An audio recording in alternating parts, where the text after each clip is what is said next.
A aura é uma espécie de halo luminoso, um conjunto de radiações que circunda e interpenetra todo o nosso complexo fisiopsíquico. Conhecida também como psicosfera, fotosfera psíquica, veículo ou túnica de forças eletromagnéticas, ela é composta pelo conjunto de emanações dos diferentes campos multidimensionais ou corpos.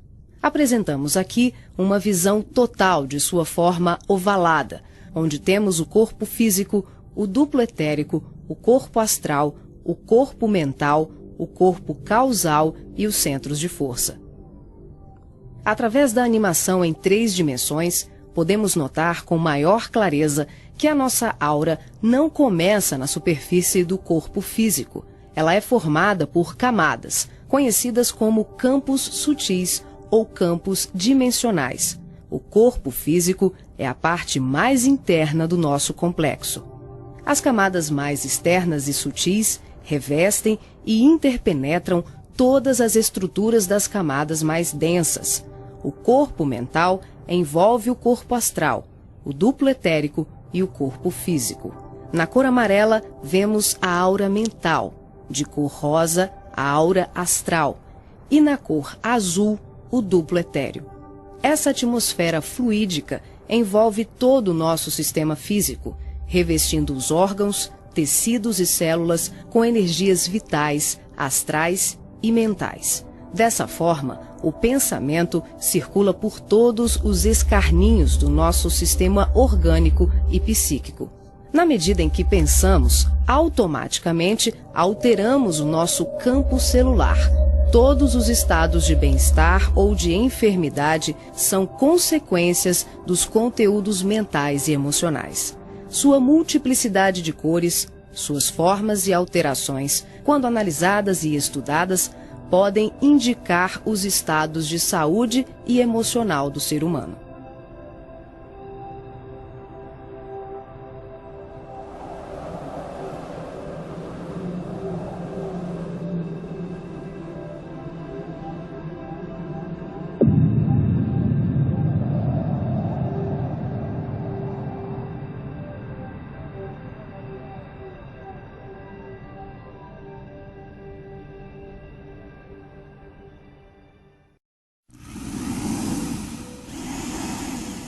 A palavra chakra vem do sânscrito e significa roda de luz, também conhecido como centros vitais, fulcros energéticos ou centros de força. Geralmente são visualizados por videntes e clarividentes como campos em forma de redemoinhos, com a aparência de uma flor, com pétalas irradiantes e coloridas.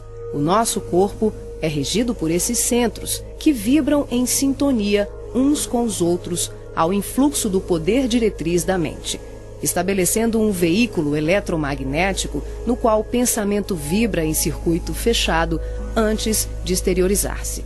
Cada célula do nosso corpo pode ser considerada um motor elétrico ou diminuto centro vital. O complexo humano é formado por centenas de chakras, que são classificados como mínimos, menores, maiores, secundários, principais e primordiais. Esses centros de força desempenham diversas funções, dentre elas a de reger as atividades fisiológicas dos órgãos a eles relacionados. Levando em conta as várias escolas que estudam o tema, definimos como primordiais 10 centros: o coronário, o cerebral ou frontal, o ágina, o laríngeo ou da garganta, o cardíaco, o gástrico ou solar, o esplênico, o umbilical, o genésico ou sexual e o fundamental. Na animação vemos a parte anterior e posterior de cada chakra, que juntas formam um só órgão. Esses centros de força giram em alternância, repetindo o sistema de respiração num movimento permanente de emissão e absorção de energia. O giro é sincronizado e complementar entre o chakra anterior e o posterior. Os chakras são formados por microtúbulos, que são estruturas ocas, compostas por inúmeros blocos de moléculas idênticas.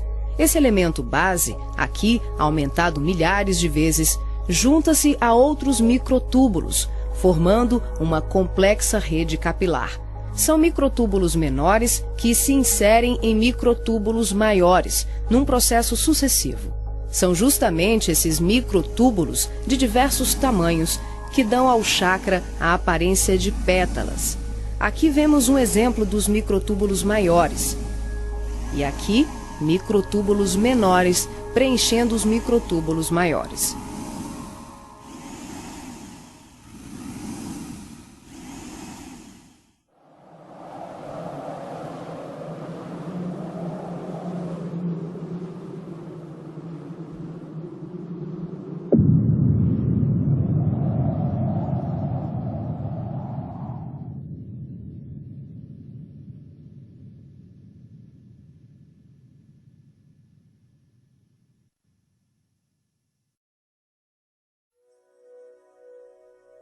Assim como os chakras, a aura também é formada por microtúbulos, que podem ser vistos com maior precisão no duplo etérico.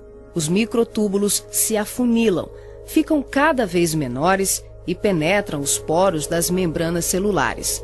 Como os citoplasmas das células é constituído em grande parte por água, que é uma das substâncias mais suscetíveis à magnetização, podemos concluir que o nosso bem-estar ou os nossos males físicos são frutos da nossa forma de ser e pensar.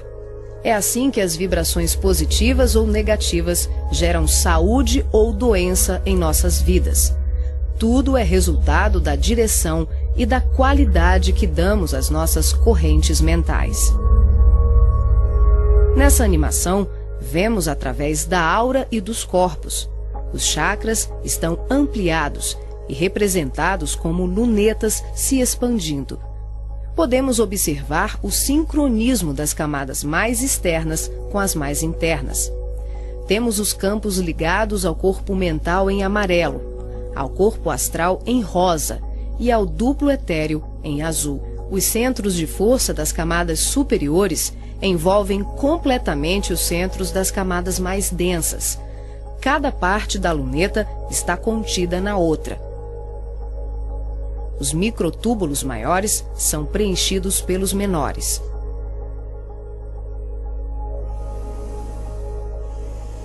Responsável também por funções psíquicas, os chakras estão relacionados com algumas capacidades de percepção. São núcleos importantíssimos em vários processos mediúnicos, formando uma rede complexa de assimilação, armazenamento e emissão de vibrações ou energias mentais ou sutis.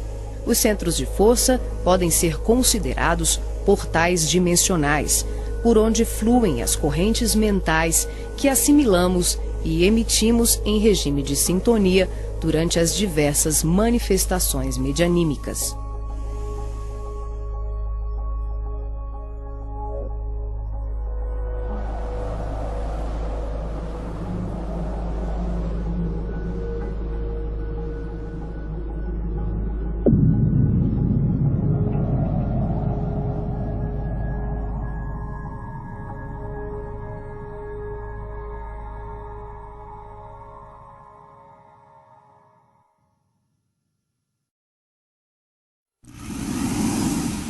Vemos agora os chakras relacionados aos seus respectivos órgãos. Começamos pelos superiores, representados pelo coronário, frontal e ágina, anterior e posterior. Podemos observar o giro em movimentos de alternância, num ciclo permanente de emissão e absorção de energia. Vemos também a sincronia entre os anteriores e os posteriores. O coronário é o centro da sabedoria. Tem responsabilidade direta sobre as funções psicológicas, cerebrais e espirituais. Alimenta as células do pensamento e é o provedor de todos os recursos eletromagnéticos indispensáveis à estabilidade orgânica. É o centro de mais alta frequência. Na animação, o chakra ágina, responsável pelas percepções visuais, vidência e clarevidência, aparece na sua parte posterior da mesma maneira que o frontal. Na verdade, eles se juntam, formando um só chakra, localizado na parte posterior da nossa cabeça.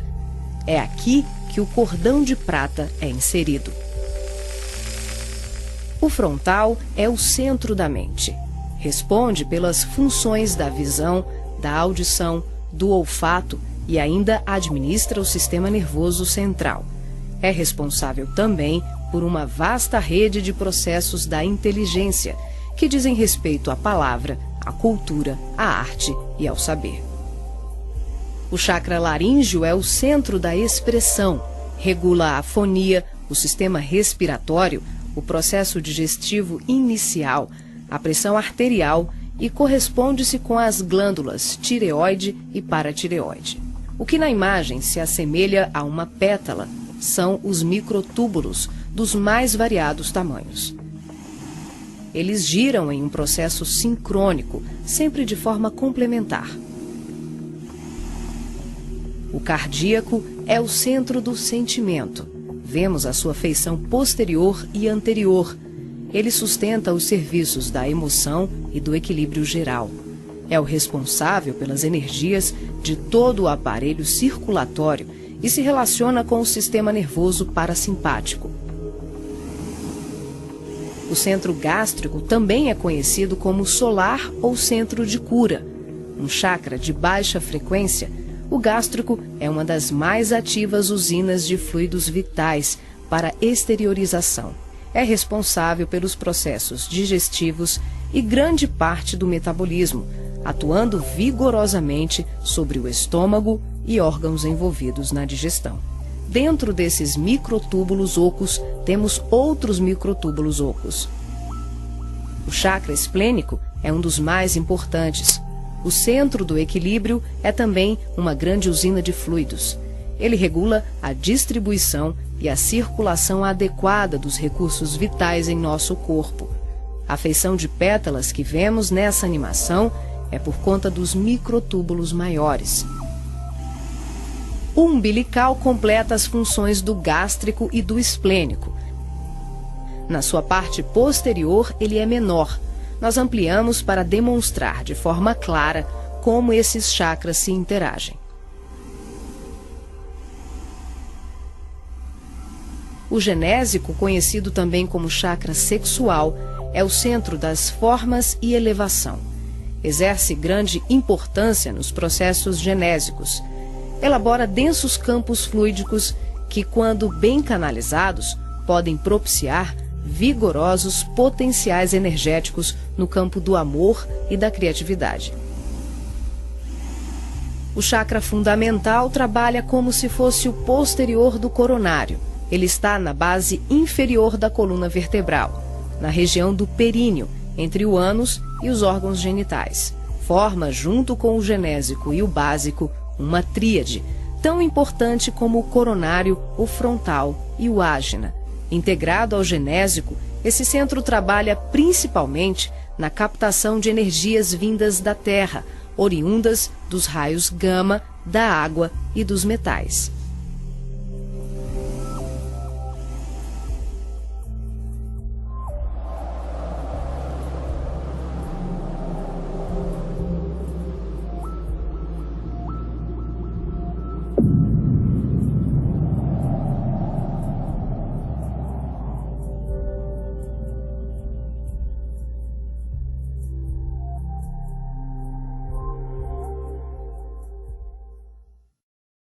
Nessa animação, representamos o processo de desdobramento dos diferentes corpos. Vemos aqui a projeção ou saída dos corpos sutis do homem. O corpo físico permanece. O duplo etérico, o corpo astral e o corpo mental se exteriorizam. Os fios coloridos dão enfoque ao funcionamento dos cordões fluídicos, que são os responsáveis pela interação entre os corpos. Para ressaltar os fluxos mental, emocional e vital, subdividimos o cordão de prata, que assimila todos os fluxos, em 3. O cordão de prata propriamente dito, que liga o corpo físico aos demais corpos sutis, aqui representando apenas o fluxo mental. Em amarelo, o detalhamento do fluxo emocional.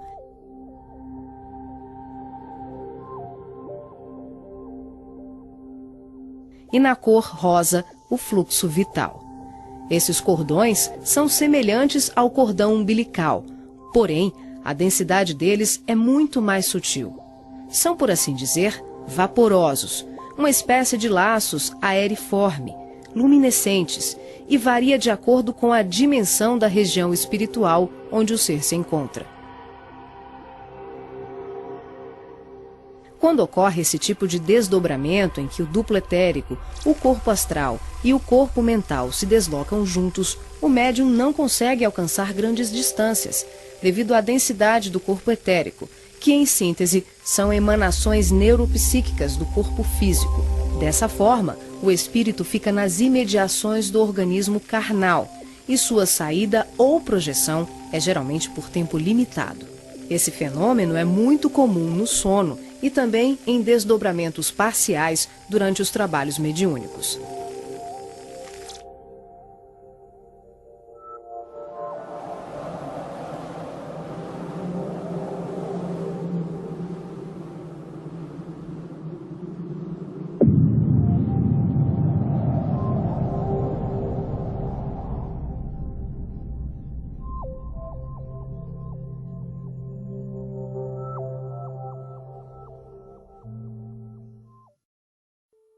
Nesse exemplo de desdobramento, a projeção se inicia com a exteriorização dos 3 corpos sutis, o duplo etérico, o corpo astral e o corpo mental. Em seguida, o passivo devolve ao corpo físico os eflúvios vitais, conhecidos em seu conjunto como duplo etérico, que tem como uma de suas funções assegurar o equilíbrio entre a alma e o corpo de carne, garantindo o calor indispensável à colmeia celular.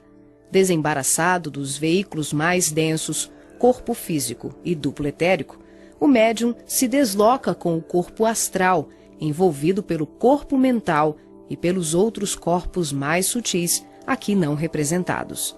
Ao devolver as energias neuropsíquicas, o médium projetado fica, por assim dizer, mais leve e ágil, o que lhe permite uma melhor condição de trabalho e observação, além de lhe possibilitar o deslocamento para regiões diversas.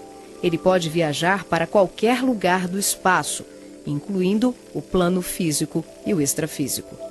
O corpo astral envolvido pelo corpo mental fica permanentemente conectado ao corpo físico pelo cordão de prata, que também é conhecido como cordão fluídico.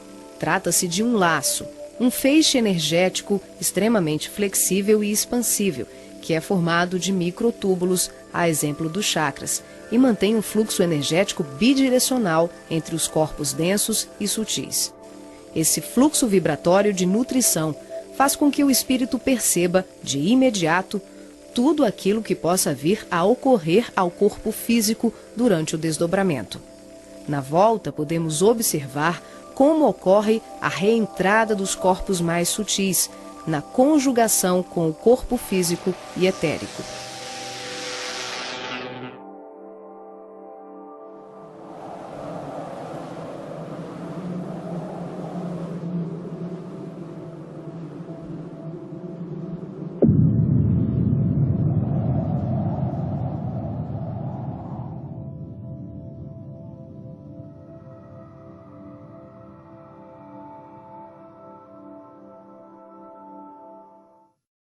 Aqui temos o desdobramento do corpo mental.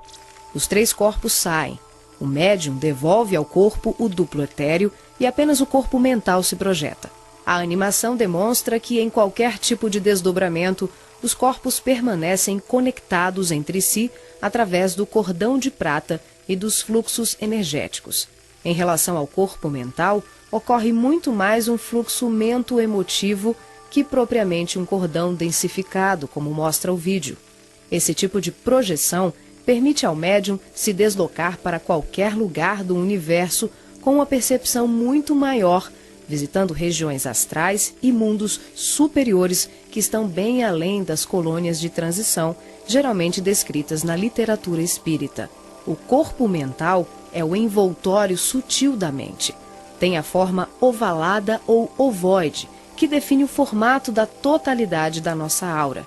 O mental também é o responsável pela formação do corpo perispiritual ou corpo astral.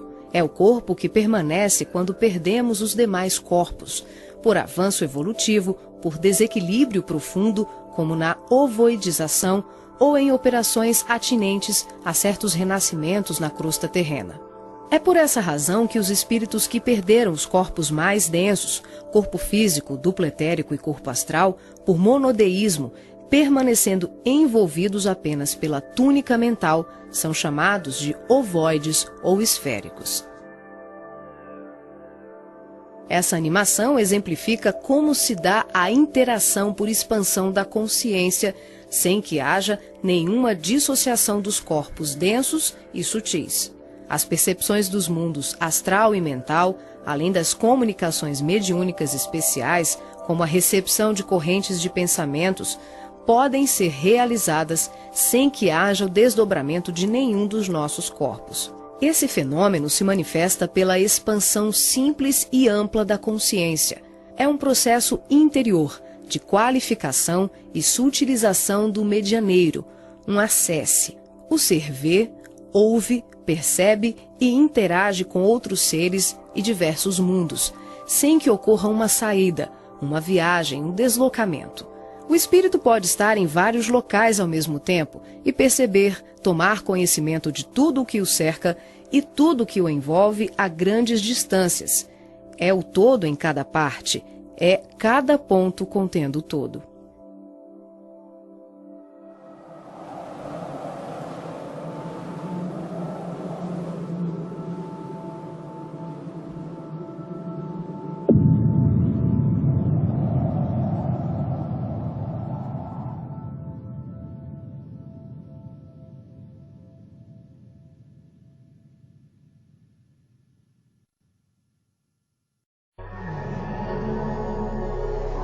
Nessa animação, visualizamos os espíritos revestidos apenas pela túnica ou corpo mental, após a perda do corpo astral ou perispiritual, quando tomamos a parte pelo todo. São denominados pelo espírito André Luiz de esferoides ou ovoides, tristes mentes humanas sem apetrechos de manifestação, verdadeiros fetos ou amebas mentais, que são utilizados por mentes criminosas e perversas em processos obsessivos, tecnicamente organizados, tanto em relação aos desencarnados como encarnados. Geralmente se apresentam em forma ovalada, da dimensão de um crânio humano de aspecto gelatinoso, com características amorfas e colorações que variam de um acinzentado escuro ao negro e ao avermelhado. A perda do corpo astral ou ovoidização são atinentes a vários processos, que vão da reencarnação à sublimação do espírito. Aqui, focalizamos o sentido inferior dessa ocorrência, quando a personalidade desencarnada continua no além-túmulo, o cultivo das ideias de ódio, vingança, autodestruição, culpa, egoísmo, apego vicioso, gerando uma fixação monodeística, que é a tendência da consciência de fixar o pensamento em uma só ideia, provocando alterações fisiológicas e anatômicas no veículo perispiritual. As partículas mentais circulam em circuito fechado pelo campo da aura e são absorvidas pelos chakras, provocando a assimilação de forças degradantes pelas células perispirituais, que passam a operar em regime de desequilíbrio, até que pela repetição incessante e de longo curso de tal mecanismo, o ser gasta, por assim dizer, o seu corpo astral ou perispiritual, ficando revestido apenas pelo corpo mental. Como a mente é o fundamento organizador de todos os nossos tecidos grosseiros e sutis, as cristalizações do pensamento em circuito fechado, em verdadeiros processos de auto-hipnose, de ondas negativas, de ódio, mágoas e diversos outros sentimentos de baixa vibração, acabam gerando uma atrofia do corpo espiritual da criatura em desequilíbrio, perdendo temporariamente o desenho humano. Os ovoides, quando são atraídos e localizados por mentes perversas no campo da aura de encarnados ou desencarnados, passam a viver em regimes simbióticos com suas vítimas, absorvendo-lhes as forças psíquicas em movimento automático de sucção, à semelhança de vários parasitas encontrados na natureza, levando à desorganização das estruturas psíquicas daqueles que lhes sofrem ação doentia. Dependendo das parcelas de créditos e débitos entre os litigantes de tão triste quadro, as relações vindicativas podem se prolongar para além da morte física do hospedeiro. Essas obsessões dolorosas não são ocorrências raras, mas processos comuns provocados pela ignorância e paixões daqueles que permitem enovelarem-se nas teias do ódio e da vingança. O caminho dos ovoides, em tão triste condição, é a esfera do recomeço, as reencarnações na crosta terrena ou em setores outros de vida congênere, tal qual a semente destinada à cova escura para trabalhos de produção, seleção e aprimoramento.